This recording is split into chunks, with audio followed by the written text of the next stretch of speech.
Hi guys, welcome back to my channel. Today we are reviewing Marcel, the Shell with Shoes On. And this is an absolutely beautiful little film. It's a very surreal concept, marrying documentary style filmmaking with a fantastical subject matter, but it works an absolute treat because the film functions as such a kind of fundamentally simple but wholesome meditation on life and a very sweet complementary relationship between the subject Marcel and the guy filming him.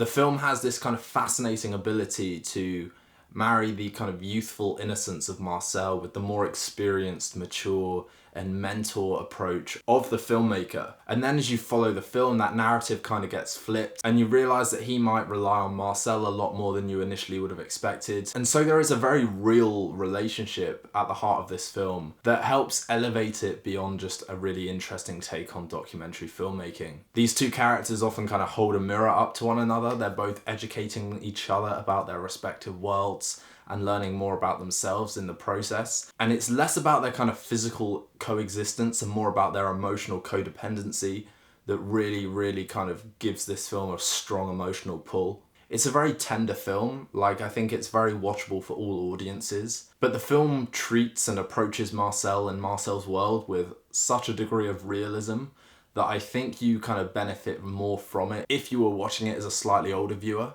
No doubt I think kids would find Marcel adorable, but I think to kind of really tap into the themes of the film, you do need to kind of look on it with that slightly more experienced eye. But yeah, overall, what a little film. Couldn't recommend it enough. This is really strong independent filmmaking. If you have already seen it, please do drop a comment below. I'd love to know what you think. Please also consider liking and subscribing to the channel. That's always a huge help for me. And in the meantime, we'll see you for the next vid.